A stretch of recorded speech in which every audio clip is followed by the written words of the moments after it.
Welcome to Nightmare Lullabies, where the line between dreams and nightmares blurs.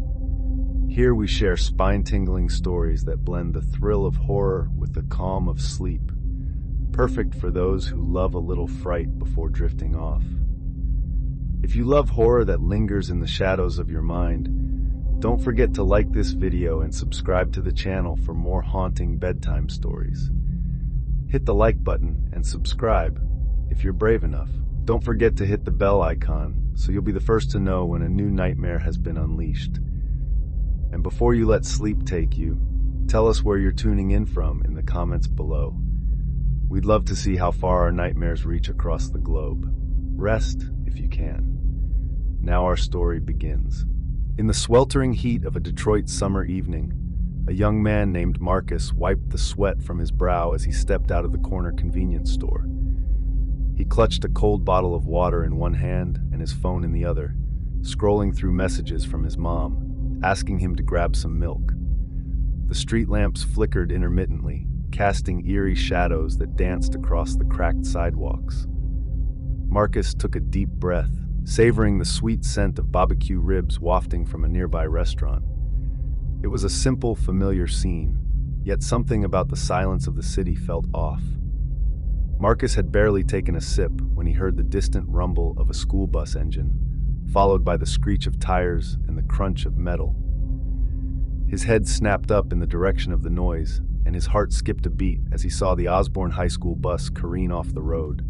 A chill ran down his spine as he realized the bus was headed straight for the dilapidated brick building that housed his favorite arcade. Without thinking, he sprinted towards the accident. The bus had come to a stop, lodged at an odd angle against the side of the arcade. The door was hanging open, and a handful of dazed teens stumbled out, including Jace, Jaden, and Chase. Marcus recognized them as the stars of the football team, their jerseys still damp with sweat from the game. Coach Taylor lay unconscious in the driver's seat, the airbag deployed like a sad, deflated balloon. As he approached, Marcus heard a strange, guttural growling coming from within the bus. He exchanged a confused glance with Jace, who had moved to check on the coach. Suddenly, a player they all knew as Timmy stumbled out, his eyes wild and glazed over, froth bubbling from his mouth. Marcus took a step back, his hand tightening around the water bottle. Timmy's jaw was clenched, his teeth bared, and his arms outstretched as if he were about to pounce.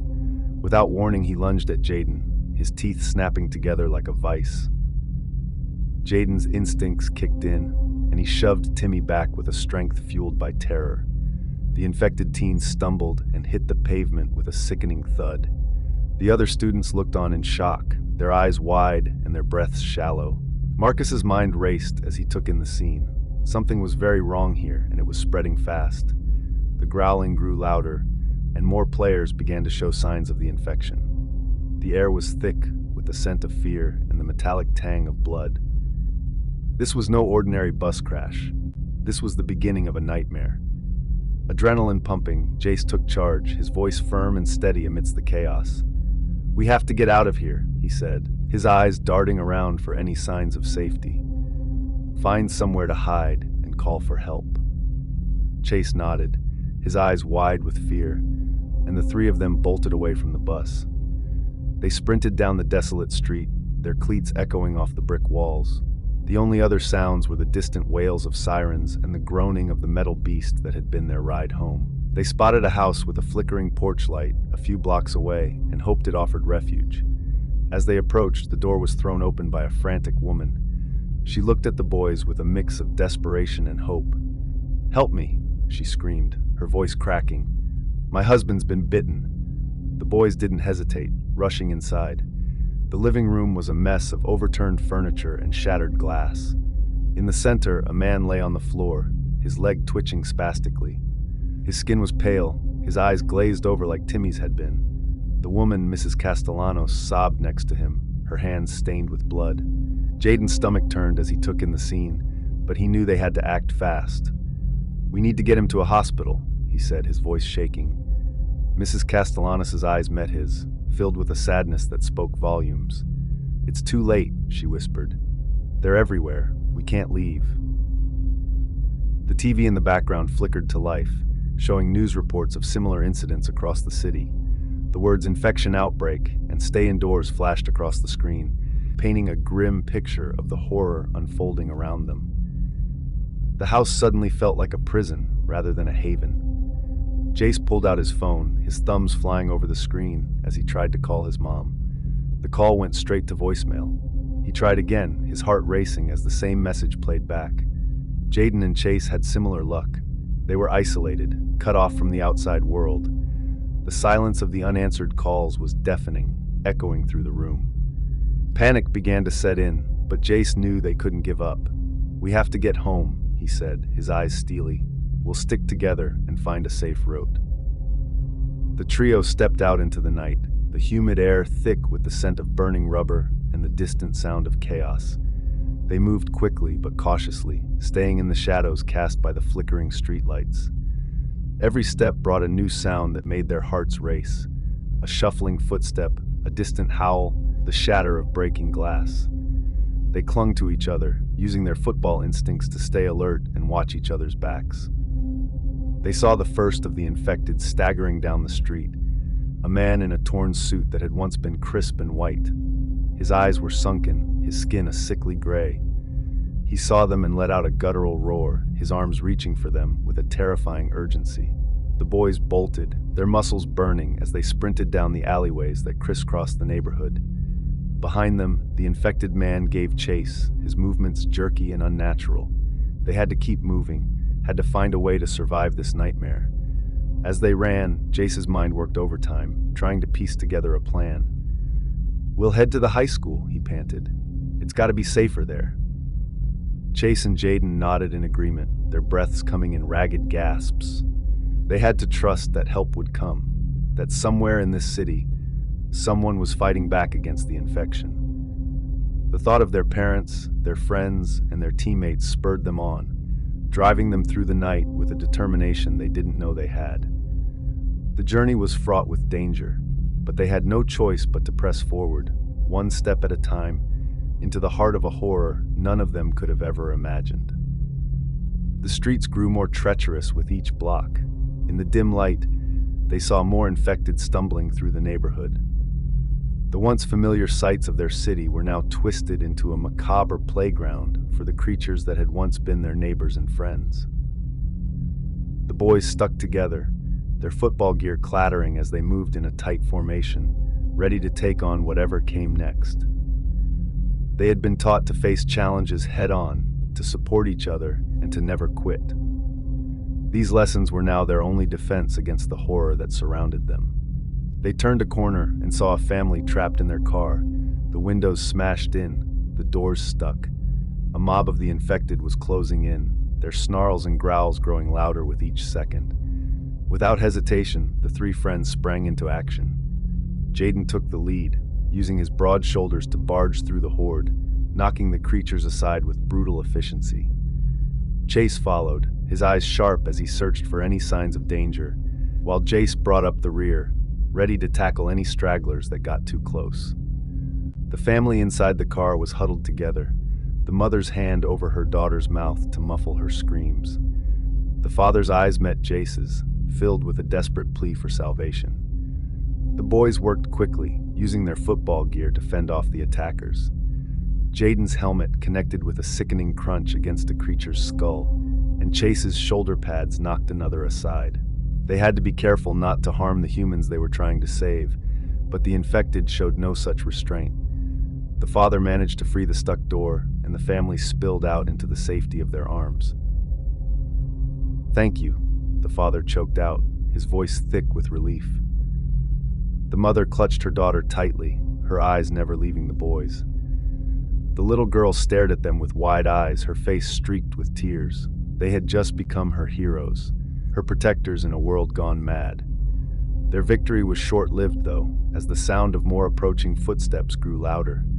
The infected were closing in, drawn by the scent of the uninfected flesh.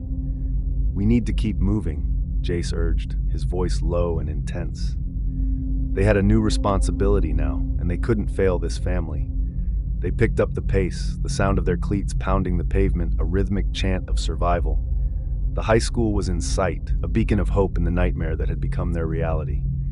But the night was far from over, and the battle for their lives had just begun. As they reached the school's perimeter, the fence loomed tall and foreboding, topped with barbed wire that glinted in the moonlight. Beyond it, the football field lay empty, a stark contrast to the chaos of the city. "We can make it to the field," Chase suggested, pointing towards the open gate. "We can hold them off there." They had no other choice. They needed to find a way to signal for help, and the field would give them space to breathe. They dashed through the gate, the sound of the infected growing closer. The family followed closely, their eyes wide with fear. The field was a familiar place, a place of triumph and camaraderie, now transformed into a potential battleground. They made their way to the 50-yard line, the cool grass beneath their feet a stark contrast to the heat of the night.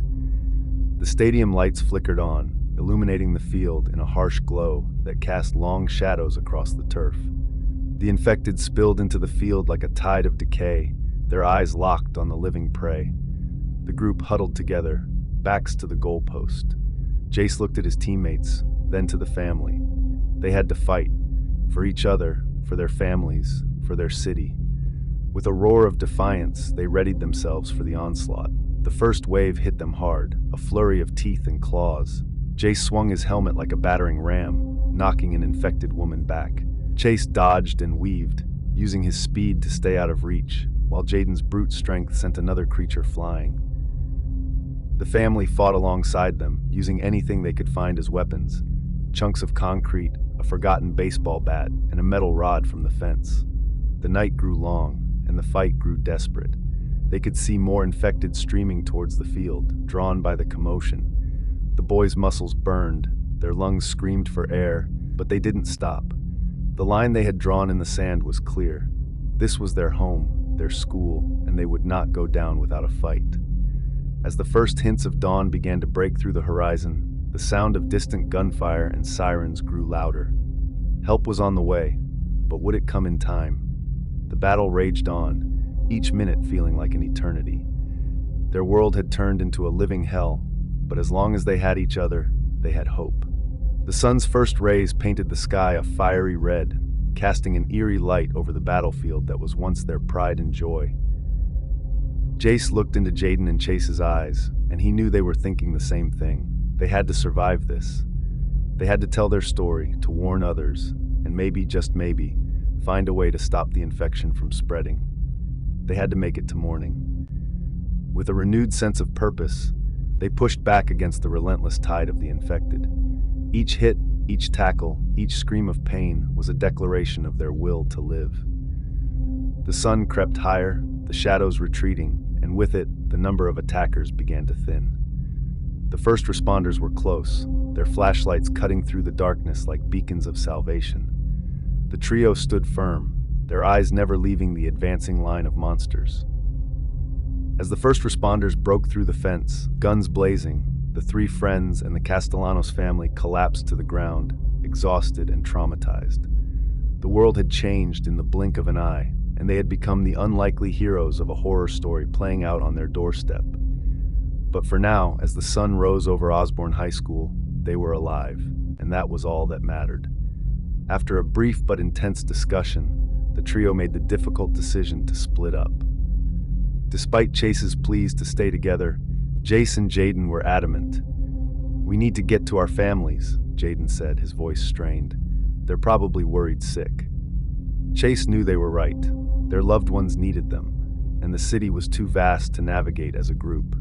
The three of them shared a tense hug, feeling the weight of the night's events pressing down on them. They had been teammates, brothers on the field, but now they were parting ways, each to face the unknown alone. The Castellanos family clung to each other, their eyes filled with a mix of gratitude and dread for what was to come. Jace took a deep breath and nodded to his friends. "We'll meet back here if we can," he said, his voice firm. "If not, we'll find a way to survive." They each took off in opposite directions, their cleats pounding the pavement like a solemn drumbeat as they disappeared into the early morning light. The city was still, the only sounds the distant echoes of their footsteps and the occasional moan of the infected. The journey to Jace's house was a blur of fear and determination. He dodged through alleys and over fences, his thoughts racing faster than his legs. Each house he passed, each shadowy corner, could hide a new horror. His heart pounded in his chest with every step closer to home, hope and dread waging war within him. Would his mom and dad still be okay? Would he find them barricaded inside, safe from the madness? When he finally saw his house, a modest bungalow with a red door, he slowed his pace, his muscles protesting the sudden stop. The lights were on, and the door was ajar. Jace's heart sank. He approached with caution, his senses heightened, ready for anything. As he pushed the door open, the sight that greeted him was one of chaos and destruction. The living room was a maelstrom of overturned furniture, broken glass, and a smear of crimson that led to the kitchen. The smell of fear and blood hung heavy in the air. He found his parents huddled in the corner, backs against the fridge, their faces etched with terror. They looked up as he entered, and the relief in their eyes was palpable.